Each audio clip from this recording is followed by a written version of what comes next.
What's going on, everybody? Welcome back to the channel. Welcome to the channel if you're new here. Today we're going to be talking about this.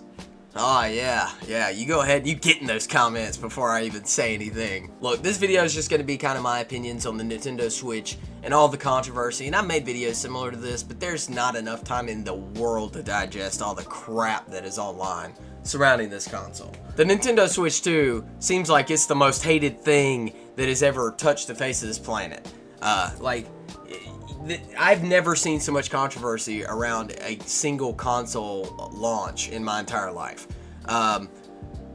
It's still selling pretty well for the most part. It's one of their fastest selling consoles. But it seems like if you even talk about this thing anywhere on the internet, you're either a Nintendo defendo or you're an absolute hater, and your opinions are invalid if you fall on either one of those categories, which is the only two categories that you've made available. So what the fuck am I supposed to do with my life? But this console, I feel like it's caught a lot of unnecessary heat, and this is just kind of, you know, my way of like dissecting things, I guess. You could say this is kind of a review of the console 7 months in, and you could form an opinion as to whether or not you actually want to buy the thing or not if you were considering it, or if you just like listening to an idiot ramble.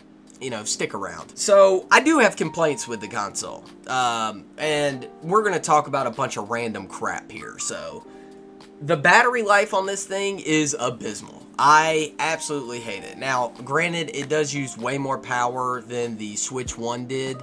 It's doing a lot more, running at higher frame rates. You know, it's got better graphics, 4K, 1080p, whatever the graphics. I don't even care about it anymore at this point, which we'll get into the graphics part of it later, I'm sure.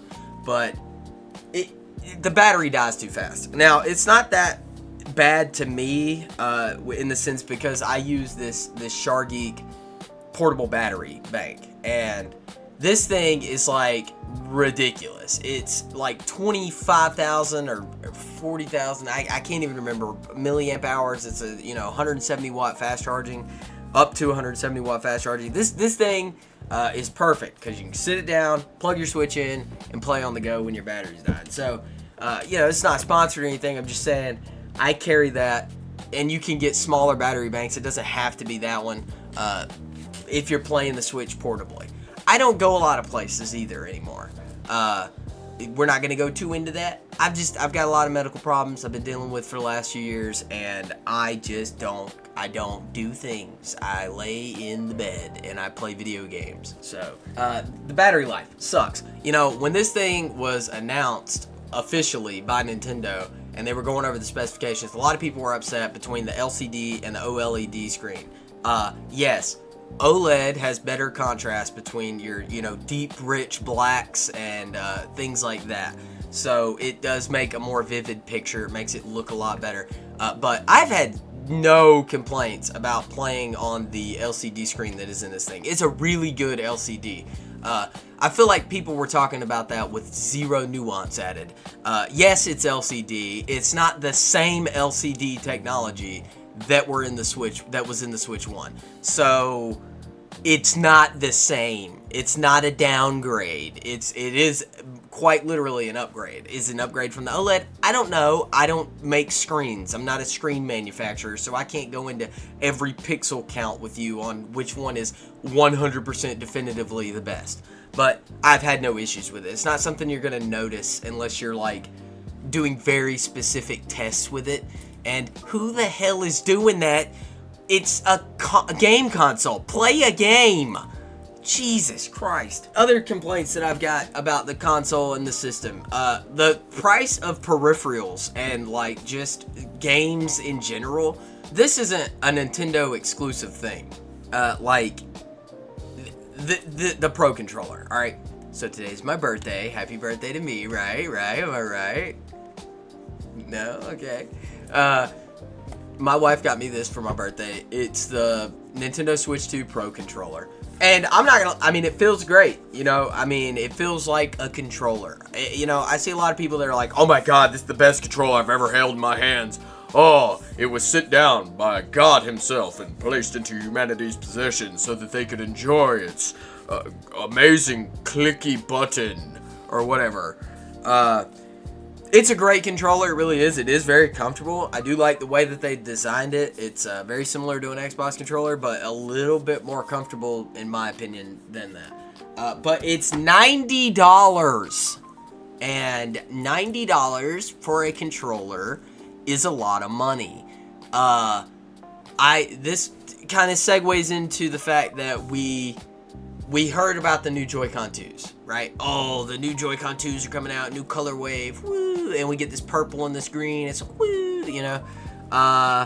And everybody was like roasting it into oblivion, and I'm assuming, you know, because of the price. A lot of people that I heard talking about it were talking about the price being too expensive for the Joy-Cons. With Joy-Cons, I almost feel like somewhere between $70 to $100 is I'm not going to say reasonable, okay, because that would just be stupid.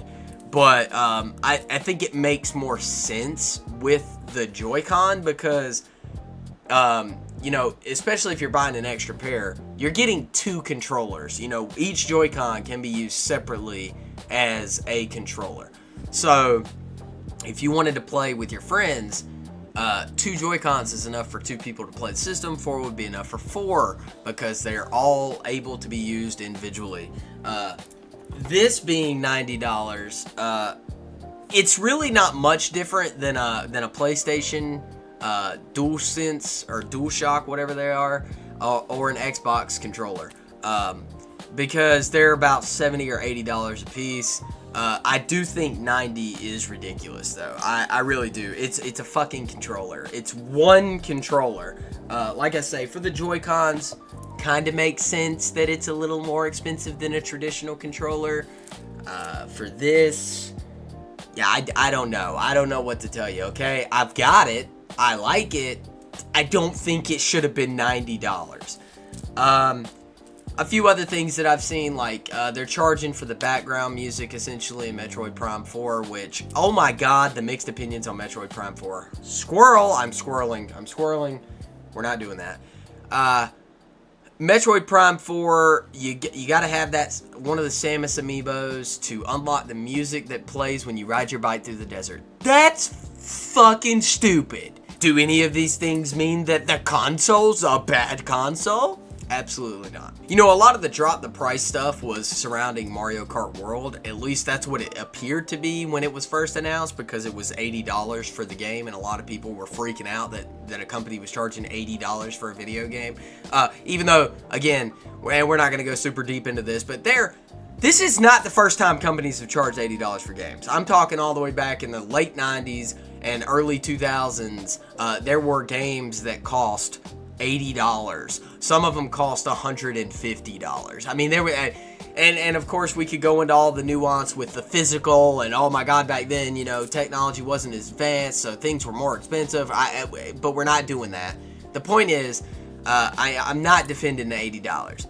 But the drop the price thing started surrounding that, and then mass hysteria kicks in because everybody's like, drop the price, you know, in the comments, and I think it kind of shifted into the price of the console also, which is $450, and it's not unreasonable for what you get with this console. You know, I think that's the general consensus for most people who are interested in the console, that the price of the console is not really like overpriced.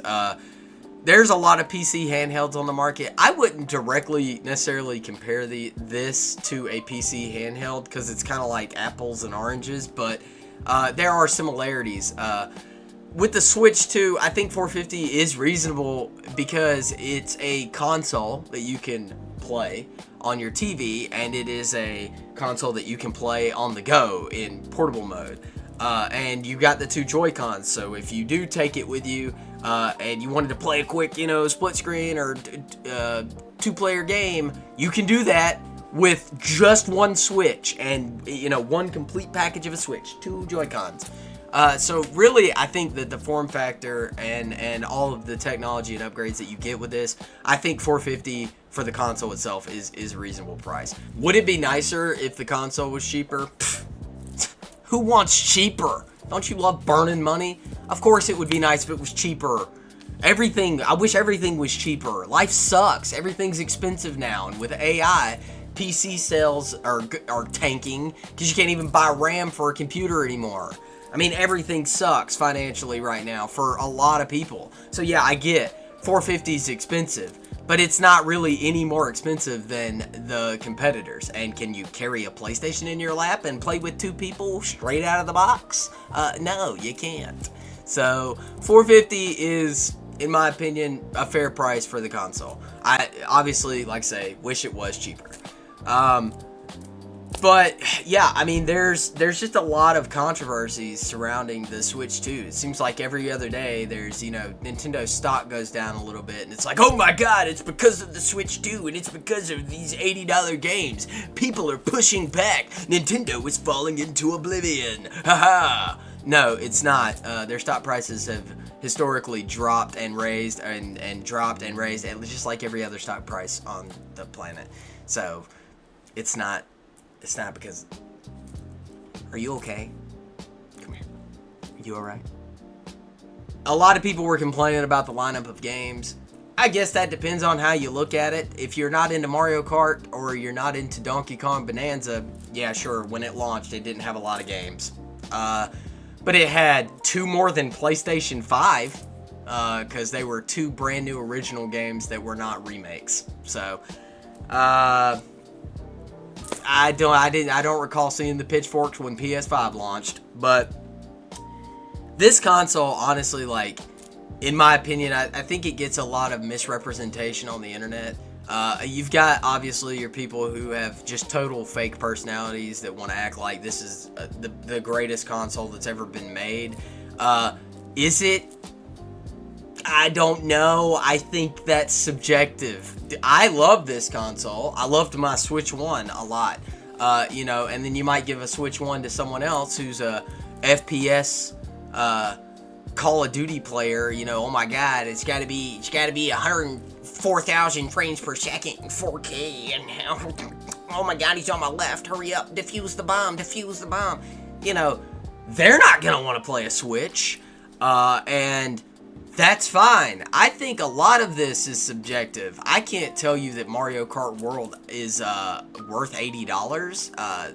That's up to you to decide when you play the game. Like, maybe try it out or something. I don't know what to tell you. Maybe watch reviews and just picture yourself there, because sometimes they do demos, but I don't think Nintendo does demos for the Mario Kart games or anything like that. They might, I don't know. But it's up to you whether or not the game is worth $80. Just like it's up to you whether or not the console is worth $450. Are you going to use it? You going to get $450 worth of use out of it?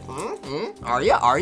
Tell me now. Again, I just really think that there's no nuance added, and I think it's done almost, I don't even know if it's intentionally at this point, but this is not the greatest thing ever, and it's not the worst thing ever, and Nintendo's always made wacky, stupid decisions in the past, with some of their consoles, some of their business decisions, things like that. This is nothing new. I think everybody just, rallied behind their favorite streamer and their favorite YouTuber, and they were like, this is my camp and I'm putting my tent here. So like I say, everybody's either in the comments telling you how stupid you are for criticizing absolutely anything, or they're telling you how stupid you are for liking absolutely everything or anything. So I don't know, guys. Get the fucking, try it. How do you know if you're gonna like it unless you try it out? There are plenty of kiosks at like Target and Walmart, I think. I don't know if Walmart still does it. Target, I don't shop at Walmart anymore. Target has the kiosks where you can test the system, and they've got like demos of like Donkey Kong Bonanza and like Mario Kart and different things like that on the kiosk. Try it, see if you'll like it or whatever. Don't let the internet make a decision for you. I think that's the problem with all of society as a whole, and I'm not gonna go into this really, but the whole problem is that one person says something that we agree with, and then that's our whole fucking personality, and my god, can we just stop doing that? Anyway, good console. Look, Monday, so January the 19th, I've got a podcast with Ross Scott, the guy from Stop Killing Games. I'm sure you've heard of him. I mean, that was just a small thing, you know. But anyway, we're doing a podcast. It'll be uploaded probably either on the 20th or the 21st. Depends on my medical condition and how fast I'm able to get the videos edited. But check the video out. If you enjoyed listening to me just talk about a whole bunch of nothing and give my opinions on this thing, leave a like. If you didn't like it, leave a dislike and a comment explaining why you left a dislike. All right? Well, I'll see you all later.